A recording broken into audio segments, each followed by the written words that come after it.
Hi, so our project is Gradient Descent Visualizer. So let's get to know what is gradient descent. So basically, gradient descent is an optimization algorithm which is commonly used in training machine learning models and neural network to get a better optimization of it. So the tools we use for the to create the visualizer are Next.js.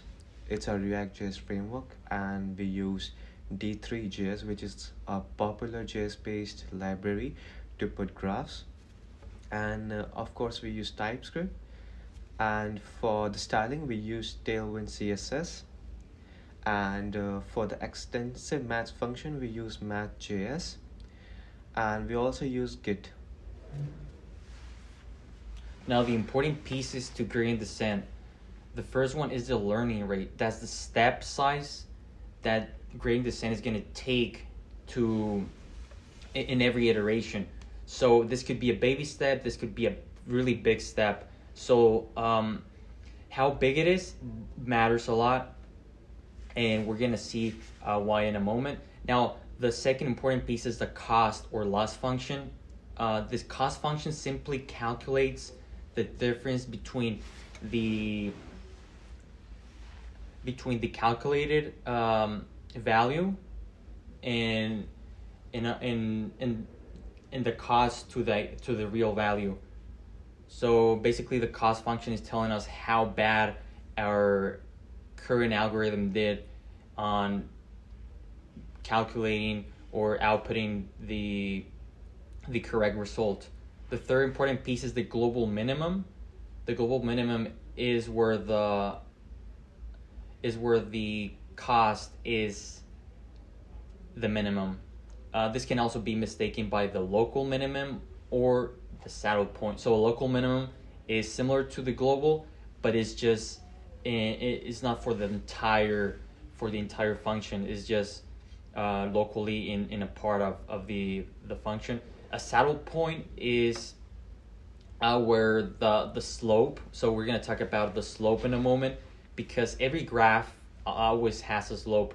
So the saddle point is where the basically it doesn't take those steps big enough. So it gets stuck. So it doesn't actually iterate properly. And now that's gonna make more sense once we get to the actual visualizer we built. On the right hand, we have what gradient descent is in a glimpse. It's it's a partial derivative of the cost function. We're not getting into those details, but there it is, just in case you want to have fun with the math. We're gonna have fun with the visualizer, and that is what I'm gonna show you next.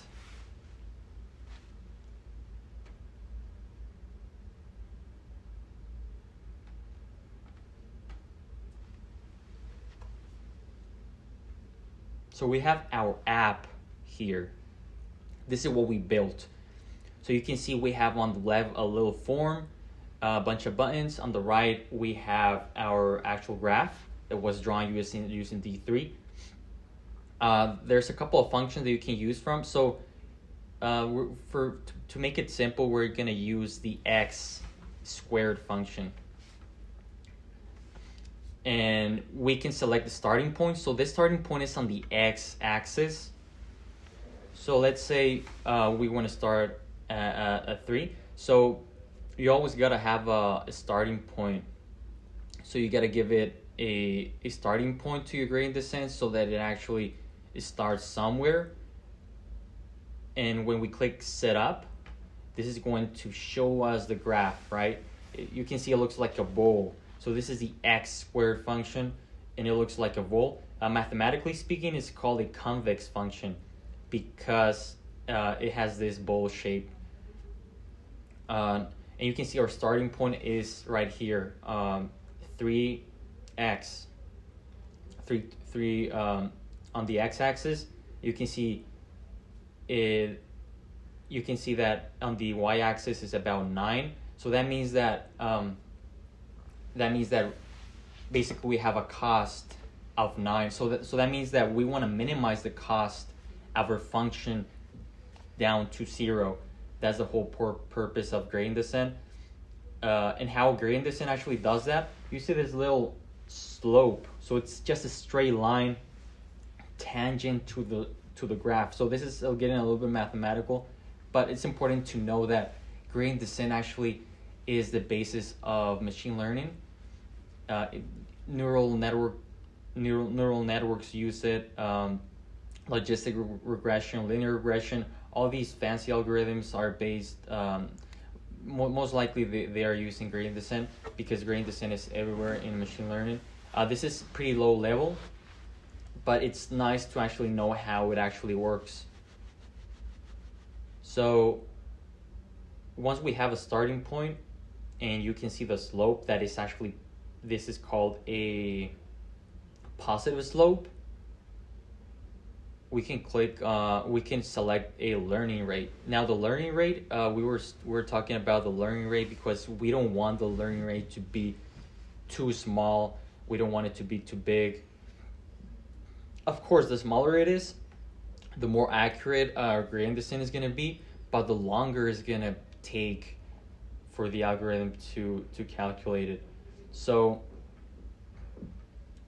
let's say for now we're gonna put 0.25. So when we go to the next iteration using gradient descent, it's gonna take us. You can see it took us over here. So it did 2 iterations down here, and it's getting closer to. So this, you can see the slope is now getting a bit flatter. So the whole point of gradient descent is for the slope to be as flat as possible, because that way we're going to know that we're actually to the local minimum. We can do another iteration. Now, one thing to notice is that from, for example, the starting point down to the first iteration, there was you can see like there's a bigger step, and then the steps become smaller. That's because as the slope becomes more flat, the going back to our function, actually the boiling down the math, the difference of the learning rate and the derivative put together is going to give us a lower value. So that's why the steps become smaller as the slope becomes more flat. And actually, as the slope is for example, if it was maybe at the value 4 in the x-axis, the slope would be way more positive, and therefore we would have a greater, not a step, but definitely it would move faster. Now let's go to the next iteration. You can see now the movement seems way smaller, and the slope, you can see the slope literally now is totally flat, and you can see the current point is 0.00. So usually gradient descent doesn't, in real applications, gradient descent never actually gets down to perfect 0.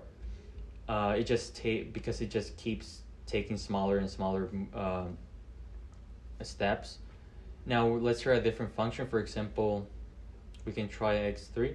So let's start at 2. So we have our starting point set up here. Now it really matters the learning rate, because if we put if the smaller it is, the better it's gonna be. So if we want to say 0.1 is gonna be more accurate, and you can see that it actually got to. So this is called a saddle, because now there's a local minimum, but there's also a local maximum. So it's gonna get stuck in here, and it's never gonna go down this hill. So the best way to think about gradient descent is just going downhill, and you're trying to get as fast as possible.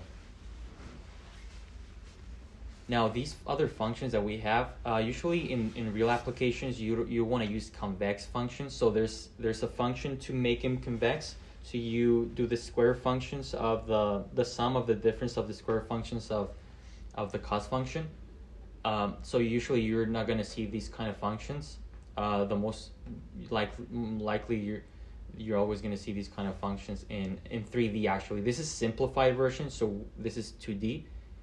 In real applications, you would see a 3D graph where you don't have a single input, but you have actually two inputs. And also it's important to note that gradient descent is also used in neural networks. So you would have, for each neural network, you have a weight, and that weight can be calculated better using gradient descent. So that will be the last thing to note is the learning rate. So we put a very big value here in the learning rate.